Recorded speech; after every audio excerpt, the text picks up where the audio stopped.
प्यारे बच्चों, this is the 7th lecture of this chapter. Okay, and today we will study vector representation of Coulomb's law. ठीक है, या हम कह सकते हैं कि vector form of Coulomb's law. ठीक है, देखो, let us consider 2 point charges are situated in what? In the rectangular coordinate system x, y and z. Okay, ये कोई 2 पॉइंट चार्जेज हैं, एक तो Q1 है और दूसरा क्या है Q2 है, और किसी ये X Y Z rectangular coordinate system में क्या है सिचुएटेड है. ठीक है, let us assume the position vector of these two charges with respect to the origin O are what? R1 vector and R2 vector respectively. और इनके position vector कितने हैं? R1 वेक्टर और R2 वेक्टर है. Q1 का position vector R1 है और Q2 का क्या है? R2 है. And the position vector of Q2 charge with respect to Q1, और Q1 के विद रिस्पेक्ट Q2 की पोजीशन को बताने वाला वेक्टर कौन सा है? ये है R21 वेक्टर. ठीक है, अब इनके डायरेक्शन दिखा देते हैं. ये R1 वेक्टर, ये R2 वेक्टर और ये R21 वेक्टर. अब देखो, अब अगर दोनों क्या है लाइक चार्जेज हैं, यहाँ पर R21 का मतलब 2 सबस्क्रिप्ट में 2 पहले लिख रखा है, इसका मतलब ये क्या है? पोजीशन वेक्टर है Q2 चार्ज का. किसके विद रिस्पेक्ट? Q1 चार्ज के विद रिस्पेक्ट. ठीक है, अब दोनों लाइक चार्जेज हैं तो दोनों में रिपल्सन होगा. दोनों पॉजिटिव है तो रिपल्सन होगा, दोनों नेगेटिव है तो रिपल्सन होगा. तो अगर मैं लाइक चार्जेज के लिए दिखाऊं फोर्स को, तो Q1 Q2 पर फोर्स इस डायरेक्शन में लगाएगा. इसको हम क्या बोलेंगे? Force on Q2 due to Q1. F21 का मतलब पहले 2 लिखा है तो force on Q2 due to Q1. Similarly force on Q1 charge के ऊपर फोर्स होगा किसकी वजह से? Q1 की वजह से. वो कितना होगा? F12 vector. क्या होगा? F12 vector. ठीक है, अब देखो, let us assume 2 point charges Q1 and Q2 are situated in what? In rectangular coordinate system x, y, z with position vectors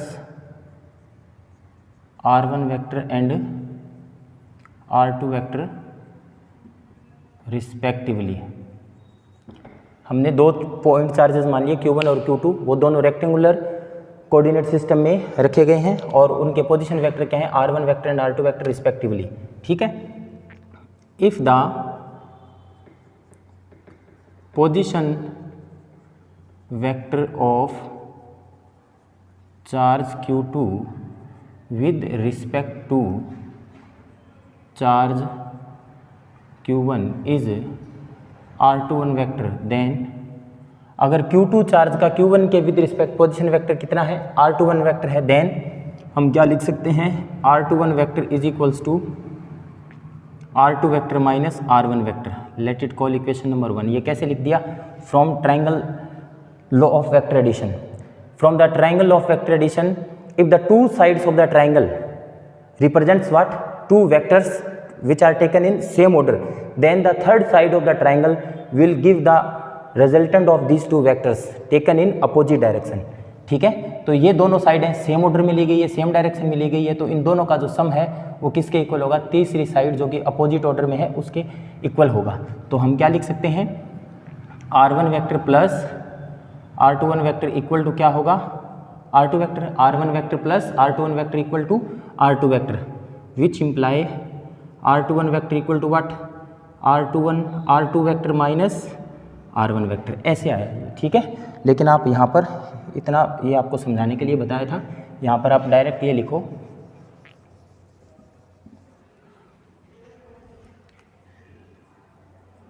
using triangle law of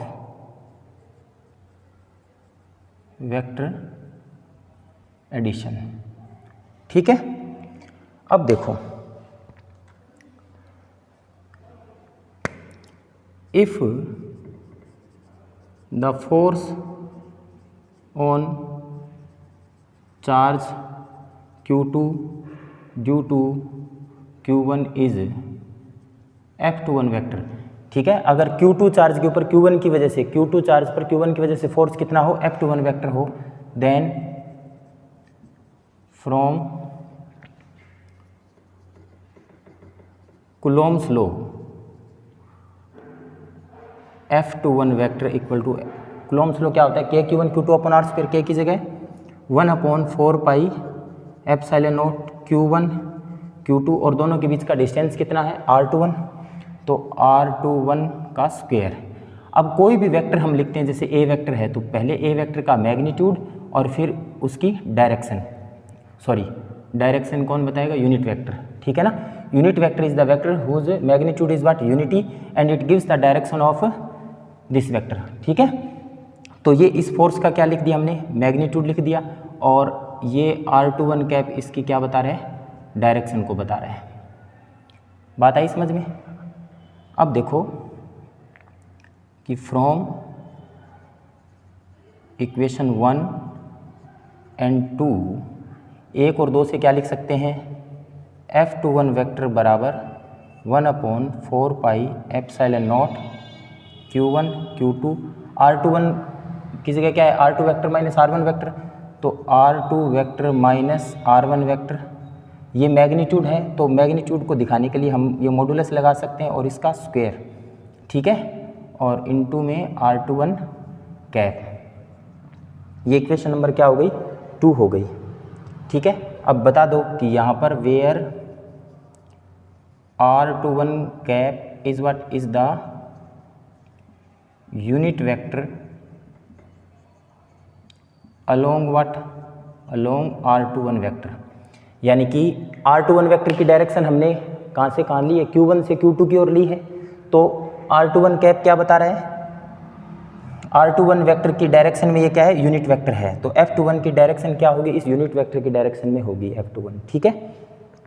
अब हम क्या करेंगे, similarly we can obtain the expression for F12 by just replacing 1 and 2, 1 और 2 ये जो है ना, इनको रिप्लेस करके हम F12 का फॉर्मूला प्राप्त कर सकते हैं। तो क्या लिखेंगे हम, similarly force on charge Q1 due to charge Q2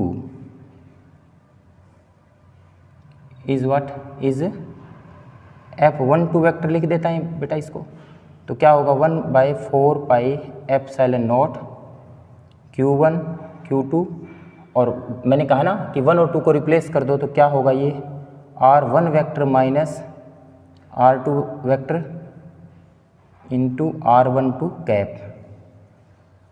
अब ये हमने डायरेक्ट लिख दी, इसके लिए ये आप पूरा करने के बजाय ये डायरेक्ट लिख सकते हो, नहीं तो हम R21 वेक्टर इस डायरेक्शन में लिए, इसी प्रकार हम क्या लिखते कि R12 vector is the position vector of the charge Q1 with respect to Q2, फिर ये सारा ये इस प्रकार से करने के बजाय हमने डायरेक्ट ये लिख दिया, ठीक है। अब यहाँ पर ये बताओ ये क्या है कि where R12 cap is what is the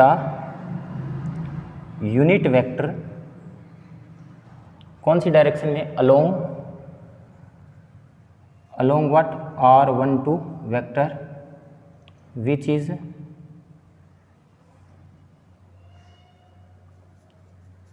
equal in magnitude, which is equal and opposite, direct ऐसे लिख देते हैं, which is equal and opposite, which is equal and opposite to what, to R21 cap, ठीक है। That is हम क्या लिख सकते हैं, R12 vector is equals to minus of R12 cap equals to minus R21 cap. Equation number 4 बोल दो इसको, ठीक है, ये लिख सकते हैं। R12 वेक्टर है वो R21 वेक्टर के अपोजिट है और मैग्नीट्यूड में इक्वल है, ठीक है ना भाई। R21 वेक्टर तो Q1 से Q2 की ओर है और R12 क्या होगा, Q2 से Q1 की ओर होगा, तो R21 कैप भी R12 कैप भी क्या होगा, Q2 से Q1 की ओर होगा और R21 कैप Q1 से Q2 की ओर होगा, ये लिख सकते हैं। अब देखो, अब हम क्या लिखेंगे कि फ्रॉम इक्वेशन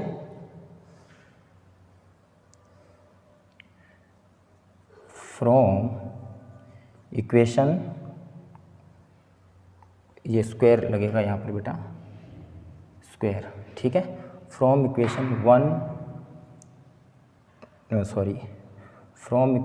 2, 3 एंड 4, ठीक है। इक्वेशन 2, 3 एंड 4 इन तीनों को मिला करके मैं क्या लिख सकता हूँ कि F21 vector is equal to what, minus F12 vector, लिख सकता हूँ ना, क्योंकि देखो ये इसका मॉडुलस है, ये इसका मॉडुलस है, तो ये R2 माइनस R1 का स्क्वायर और R1 माइनस R2 का होल स्क्वायर, ये दोनों क्या होंगे, मैग्नीट्यूड में इक्वल होंगे, और ये दोनों मैग्नीट्यूड में इक्वल है लेकिन डायरेक्शन में अपोजिट है, इसलिए माइनस साइन आ गया। तो इसका मतलब क्या हुआ, force on charge Q2 due to Q1 is equal and opposite to the force on Q1 due to Q2, ठीक है। तो which is similar to the Newton's third law, ठीक है ना। Thus the forces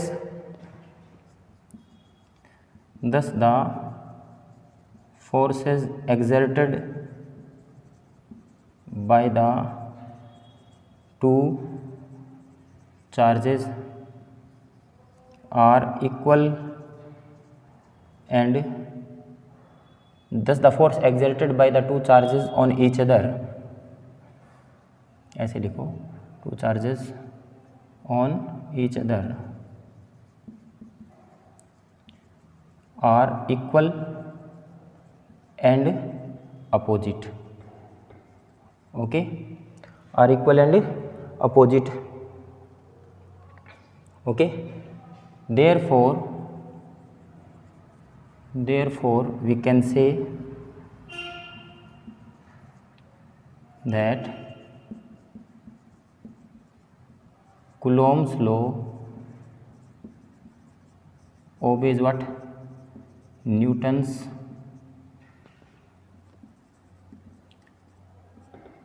third law, okay, Coulomb's law obeys the Newton's third law of motion, ठीक है। अब यहाँ पर ये इक्वेशन 2 और इक्वेशन 3 क्या रिप्रेजेंट कर रही है, here equation 2 and equation 3, here equation 2 and 3 represents what, represents vector form of Coulomb's law। Equation 2 and 3 क्या किसको रिप्रेजेंट कर रही है, कुलोम्स लॉ की वेक्टर फॉर्म को रिप्रेजेंट कर रही है। भाई ये फोर्स का मैग्नीट्यूड हो गया, ये उसकी डायरेक्शन हो गई, ये F12 फोर्स का मैग्नीट्यूड हो गया और ये इसकी क्या होगी, डायरेक्शन होगी। तो ये आसान सा टॉपिक था, उम्मीद करता हूँ कि समझ में आया होगा। This vector representation is applicable for both the charges, that is positive and negative, positive और नेगेटिव दोनों चार्जेस के लिए ये लागू होता है। अगर दोनों पॉजिटिव चार्ज हैं तब भी ये लागू होगा और दोनों नेगेटिव चार्ज हैं तब भी ये लागू होगा, और दोनों अगर पॉजिटिव और नेगेटिव हैं, एक पॉजिटिव है और एक नेगेटिव है, तब भी ये लॉ क्या होगा, लागू होगा, और ये वेक्टर फॉर्म भी क्या होगी, लागू होगी, ओके, ठीक है। पॉजिटिव और नेगेटिव दोनों हो तब भी ये लागू होगा। अब हम पढ़ेंगे कुछ इम्पोर्टेंट फैक्ट्स पढ़ेंगे हम रिलेटेड टू कुलोम्स लॉ, ठीक है।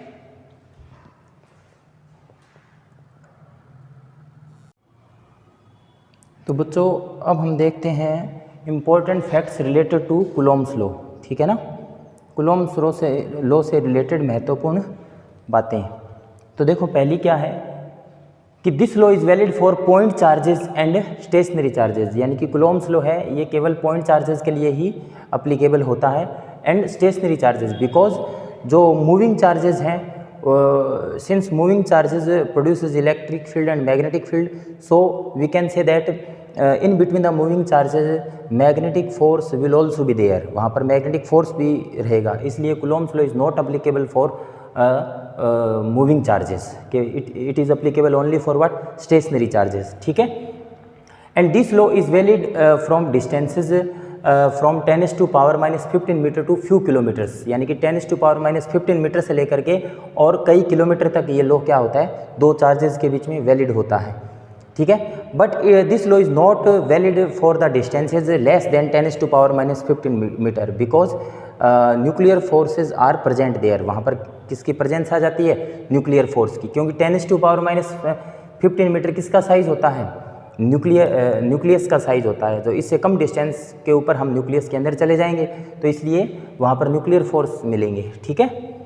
Now coulomb force between the two charges remains unaffected by the presence of any other charges. अगर कोई दो चार्ज हैं, एक Q1 है और एक Q2 है, ठीक है, इन दोनों के बीच में जितना फोर्स लग रहा है ना, उसके ऊपर अगर इसके आसपास कोई Q3 Q4 और दूसरे भी चार्ज हैं, उनका इन दोनों के मध्य लगने वाले फोर्स के ऊपर कोई भी इफेक्ट नहीं पड़ेगा। सिमिलरली Q1 और Q3 के बीच में जो फोर्स लग रहा है, उस फोर्स के ऊपर ये जो बाकी के जो चार्जेस हैं, इनकी प्रेजेंस का कोई भी प्रभाव है, इफेक्ट है, वो नहीं पड़ेगा, ठीक है। अब देखो कि तो therefore we can say that the Coulomb's law is what is the Coulomb force is the two body interaction. ये केवल क्या है, टू बॉडी इंटरेक्शन है, दो बॉडी के बीच में ही क्या है, इंटरेक्शन है, ठीक है। हाँ, अब यहाँ पर ये बहुत सारे चार्जेस हैं, तो अब Q1 और Q2 के बीच में भी फोर्स लग रहा है, Q1 और Q3 के बीच में लग रहा है और Q1 और Q4 के बीच में भी लग रहा है, लेकिन किन्हीं दो चार्जेस के बीच में जो फोर्स लग रहा है ना, वो अन्य चार्जेस की प्रेजेंस से प्रभावित नहीं होता है। Coulomb's law obeys the inverse square law, ये क्या किसका फॉलो करता है, क्योंकि आपको पता है F is inversely proportional to the square of the distance between the two charges, so we can say that Coulomb's law is what obeys the inverse square law, inverse square law को obey करता है। and Coulomb force is what is conservative in nature, conservative forces आपने 11th में पढ़े हैं, the forces which does not depend upon the path, जो कि path के ऊपर डिपेंड नहीं करते हैं, they only on depends on on final and initial positions, okay. तो वो कंजर्वेटिव फोर्स होते हैं, and conservative force will be the central force also. तो कंजर्वेटिव फोर्स वो सेंट्रल फोर्स भी होगा। सेंट्रल फोर्स क्या होता है कि ऐसा फोर्स जो केवल एक निश्चित डेफिनेट डायरेक्शन में लगे, ठीक है ना। जैसे for example gravitational force is the central force because gravitational force is always directed towards the centre of the earth, हमेशा अर्थ के सेंटर की ओर लगता है। सिमिलरली दो पॉइंट चार्जेस हैं, ये Q1 और ये Q2 हैं, ठीक है ना। सिंस द इलेक्ट्रिक फोर्स और the Coulombic force acting between the two charges always along the line joining this two charges, okay. Since the electric force or Coulomb force always acts along the line joining the two charges, that is why this force is what central force। ये क्या है कि एक particular definite direction में लग रहा है, तो इसलिए क्या है, ये सेंट्रल फोर्स है, ठीक है। अब अगला जो टॉपिक है वो हमारा रहेगा कि forces between multiple charges and principle of superposition, कि अगर बहुत सारे अगर चार्ज अगर उपस्थित होंगे तब उनके बीच में फोर्स कितना और कैसे लगेगा, और प्रिंसिपल ऑफ सुपरपोजिशन क्या होता है, ये हम सीखने वाले हैं अब, ठीक है। Students, now we will study forces between multiple charges and principle of superposition, okay. The electric force between the two stationary charges is given by और is calculated by the Coulomb's law, okay. But when we have to calculate the electric force on a charge due to the several stationary charges, then we will use the principle of superposition in addition to Coulomb's law। यानी कि अगर दो charge हैं उनके बीच में हमें electric force find out करना है तो हम Coulomb's law से हम फाइंड आउट कर सकते हैं। But if we have to find out the net force on any charge due to the several charges, then we will use superposition principle in addition to the Coulomb's law। अब ये superposition principle क्या होता है या principal of superposition क्या होता है, देखो। According to this principle,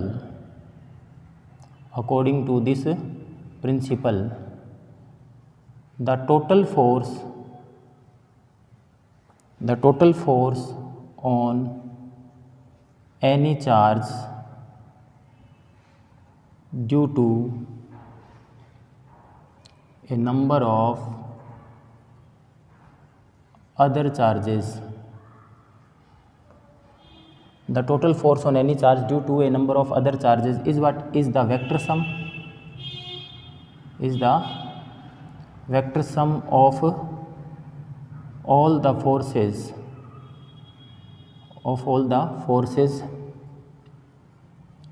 acting on that charge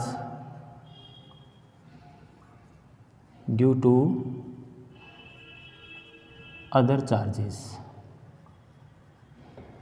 देखो क्या समझ में आया। मान लो let us consider a system of n charges Q1, Q2, Q3 और Qn। ये कोई n चार्जेस का सिस्टम है, ओके। और ये कोई क्या है, टेस्ट चार्ज है, ठीक है ना। टेस्ट चार्ज का मतलब क्या होता है, देखो एक तो होता है source charge. Source charge is that charge which produces the electric field, okay. जो इलेक्ट्रिक फील्ड प्रोड्यूस करता है वो तो उसको हम सोर्स चार्ज बोलते हैं। और टेस्ट चार्ज क्या होता है, test charge is the charge which test the effect of source charge, जो कि सोर्स चार्ज के इफेक्ट को क्या करता है, टेस्ट करता है। और टेस्ट चार्ज के बारे में आगे के जो टॉपिक्स आएंगे वहाँ पर हम देखेंगे। या इसको हम चार्ज ऑफ इंटरेस्ट भी बोल सकते हैं, भी हमारा कौन से चार्ज के अंदर इंटरेस्ट है, किसके ऊपर हम जो नेट फोर्स है फाइंड आउट करना चाहते हैं, okay. Let us suppose A system of n charges, okay. If the force is applied by these charges on what, on the test charge are what, if the forces acting on the test charge, या आप इसको क्या लिख सकते हो, on the charge of interest. If the force is acting on the test charge due to other charges are what, are F1 vector, F2 vector, F3 vector dash dash dash Fn vector, then the resultant force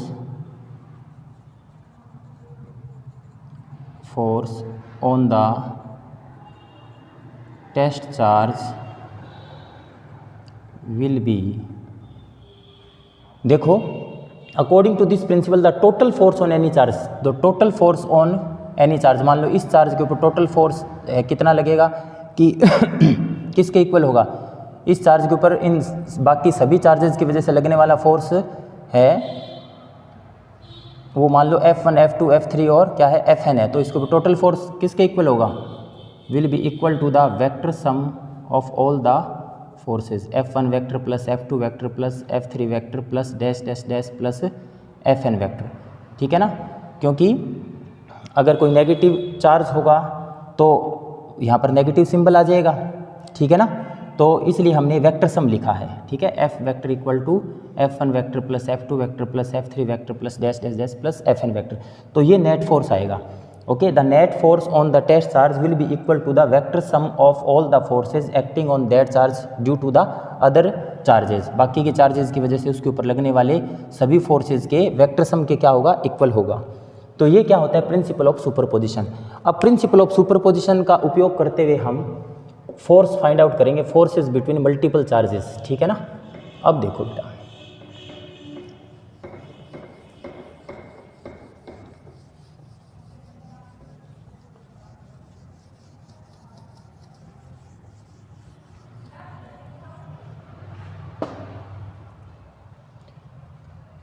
सबसे पहले diagram बना लेते हैं, चलो ठीक है।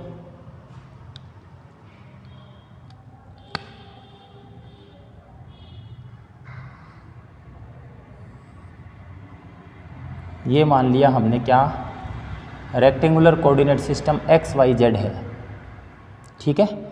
और इसमें n चार्जेस हैं वो रखे हुए हैं। एक तो ये मान लो क्या है, Q1 चार्ज, ठीक है। और एक ये क्या रखा हुआ है, Q2 चार्ज, ठीक है। और एक क्या है, ये Q3 चार्ज है, ऐसे ही Qn चार्ज दिखा सकते हो। ठीक है, अब कोई टेस्ट चार्ज है, टेस्ट चार्ज मैंने क्या मान लिया Q0, टेस्ट चार्ज को Q0 यानी कि इसके ऊपर नेट फोर्स फाइंड आउट करना है। अब मान लो ये जो Q1 चार्ज है, इसका Q1 चार्ज का ओरिजिन के विद रिस्पेक्ट, ये जो कोऑर्डिनेट सिस्टम है इसके ओरिजिन के विद रिस्पेक्ट पोजीशन वेक्टर क्या है R1 वेक्टर। Q2 का क्या है मान लो R2 वेक्टर। ठीक है, Q0 का क्या है R0 वेक्टर, Q3 का R3 वेक्टर। ठीक है ना, these are the position vectors of the charges Q1 Q2 and Q3 and Q0 with respect to what origin O। ठीक है, अब देखो, now let us assume the position vector of the charge Q0 with respect to charge Q1, Q1 के with respect Q0 का position vector क्या है, ये इसको हमने क्या बोल दिया R01 वेक्टर। ठीक है, और अब इस पर फोर्स कौन सी डायरेक्शन में लगेगा, क्योंकि टेस्ट चार्ज उसको पॉजिटिव ही मानते हैं, तो Q1 मान लो पॉजिटिव है तो इसके ऊपर इस डायरेक्शन में फोर्स लगाएगा, और इस फोर्स को हम क्या बोल दें F01, यानी कि force on charge Q0 due to charge Q1। ठीक है, इसी प्रकार से इसका पोजीशन वेक्टर क्या है, the position vector of charge Q0 with respect to Q2 के विद रिस्पेक्ट इसका पोजीशन वेक्टर क्या है, ये हमने बोल दिया R02 वेक्टर। तो इसके ऊपर फोर्स Q2 की वजह से फोर्स क्या लगेगा, इस डायरेक्शन में लगेगा, इसको हम क्या बोल देंगे F02 वेक्टर। ठीक है, अब if the position vector of the charge Q0 with respect to Q3 के विद रिस्पेक्ट कितना है इसका R03 वेक्टर। तो अब Q3 की वजह से इस चार्ज Q0 पर फोर्स कौन सी डायरेक्शन में लगेगा, इस डायरेक्शन में लगेगा। ठीक है, इसको हमने बोल दिया F03 वेक्टर। ठीक है, ऐसे और भी चार्जेस के लिए हम ये दिखा सकते हैं। ठीक है, अब देखो क्या बताएंगे हम, suppose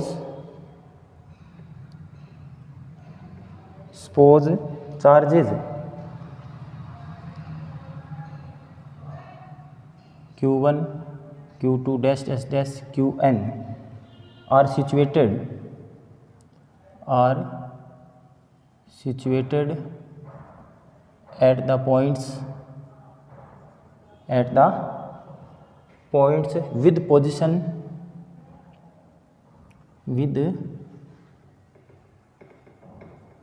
position vectors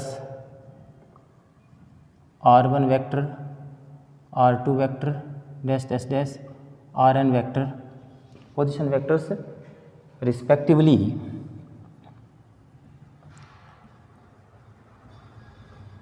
with respect to origin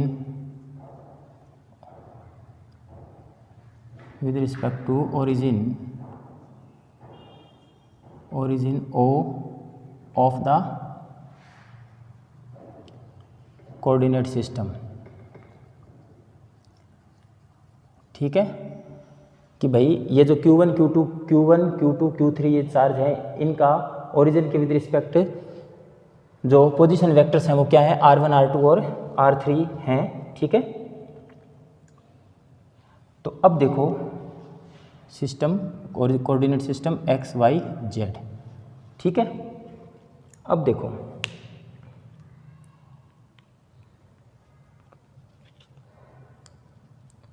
therefore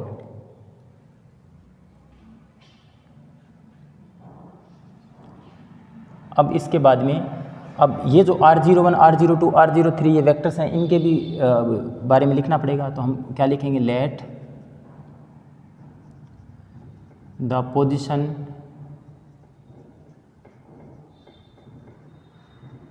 vectors of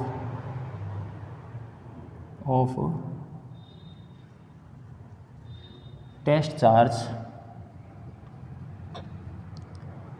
charge है, इसको क्या लिख सकते हैं, चार्ज ऑफ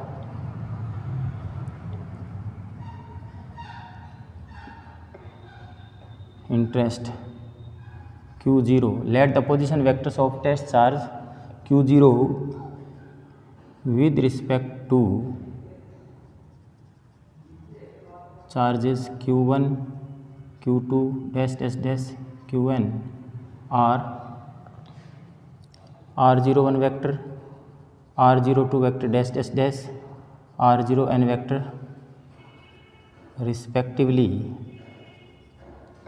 ठीक है, देखो ये जो Q0 टेस्ट चार्ज है इसका ओरिजिन के विद रिस्पेक्ट तो पोजीशन वेक्टर कितना है, R0 वेक्टर है, लेकिन Q1 के विद रिस्पेक्ट कितना है, R01, Q2 के विद रिस्पेक्ट कितना है, R02 और Q3 के विद रिस्पेक्ट कितना है, R03 है।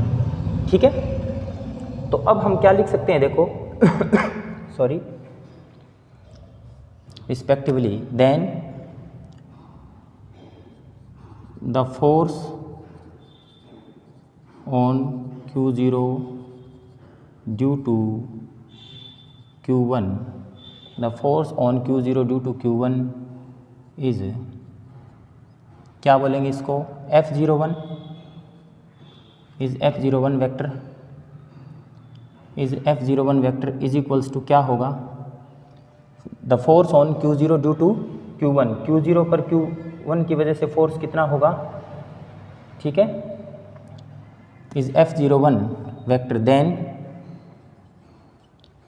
F01 वेक्टर को क्या लिखेंगे हम, force on Q0 due to Q1, पहले जो होता है यहाँ पर सबस्क्रिप्ट में 0 लिखा हुआ है, तो Q0 चार्ज के ऊपर Q1 चार्ज की वजह से फोर्स कितना होगा, 1/4πε0 Q0 Q1, और Q0 और Q1 के बीच का डिस्टेंस कितना है, Q0 और Q1 के बीच का डिस्टेंस कितना है, R01, तो यहाँ पर क्या लिखेंगे, R01 का स्क्वायर और यहाँ पर R01 का cap, late it call equation number 1।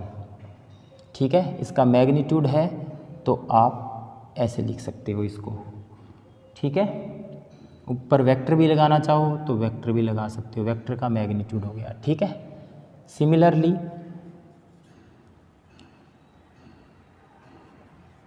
Force on Q0 due to Q2 is what, F02 vector, therefore F02 vector will be equal to 1/4πε0 Q0 Q2 upon Q0 और Q2 के बीच का distance कितना है, R02 vector, तो ये क्या होगा, magnitude of R02 vector का स्क्वायर या, ठीक है, और R02 cap.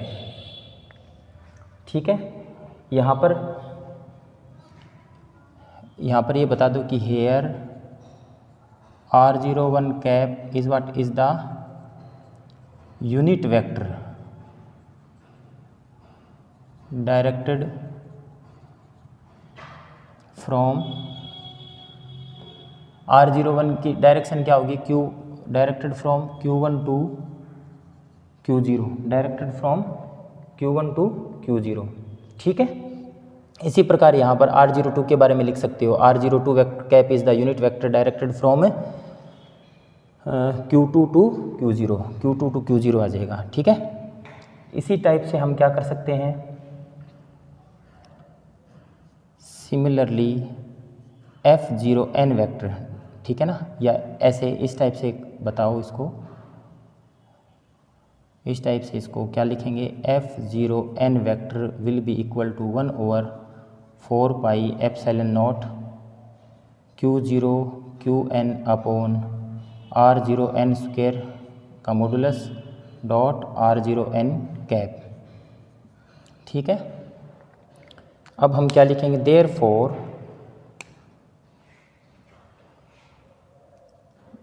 therefore by principle of superposition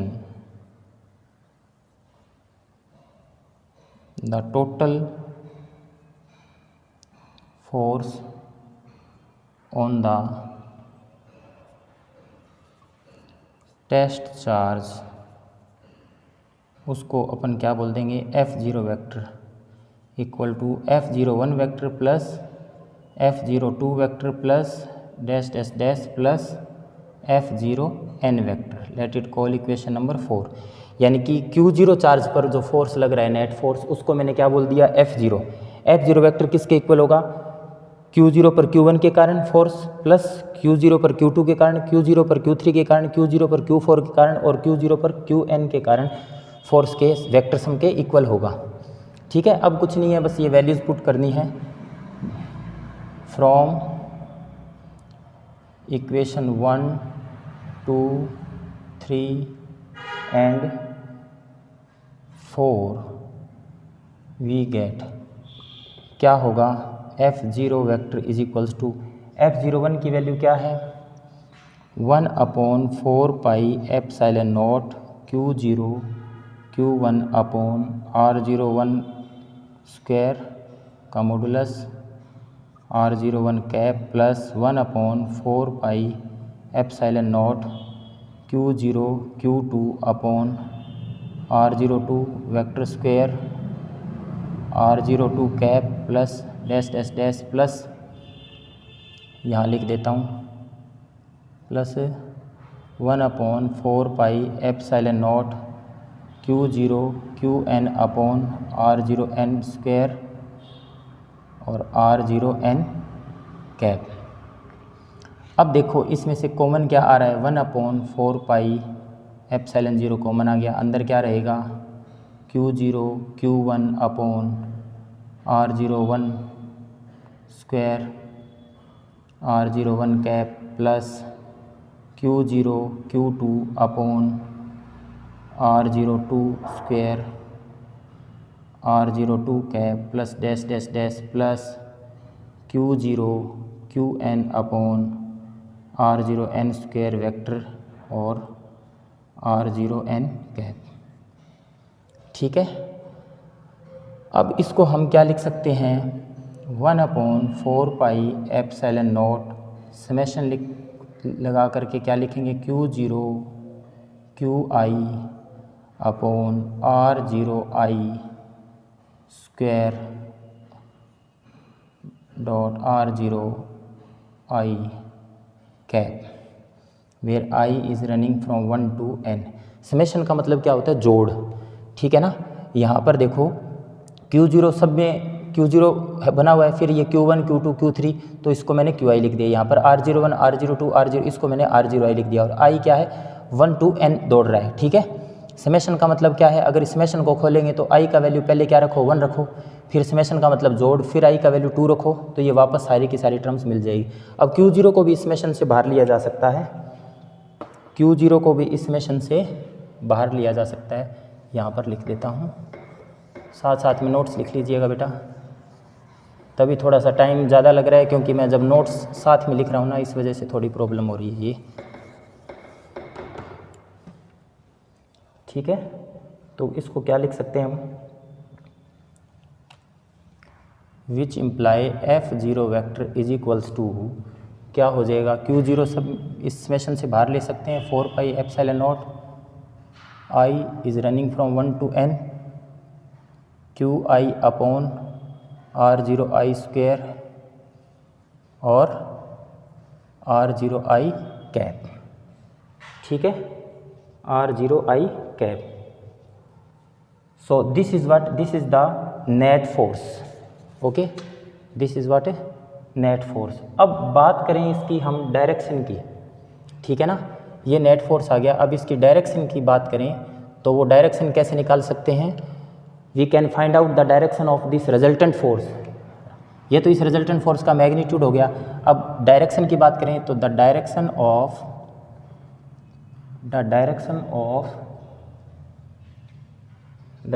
of net force F0 vector on charge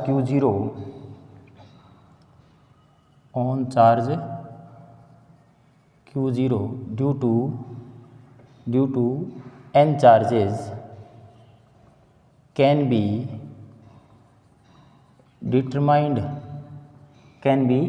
determined using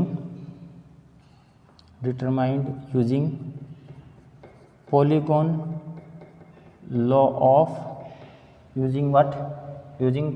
law of vectors। ठीक है, वेक्टर्स के जो पॉलीगॉन लॉ है जो आपने 11th में पढ़ा है उसकी हेल्प से डायरेक्शन फाइंड आउट कर सकते हैं। ठीक है, अगला जो हमारा लेक्चर होगा उसमें हम बात करेंगे किसकी, इलेक्ट्रिक फील्ड की। ठीक है ना, इलेक्ट्रिक फील्ड या इंटेंसिटी ऑफ इलेक्ट्रिक फील्ड की बात करेंगे। Thank you students.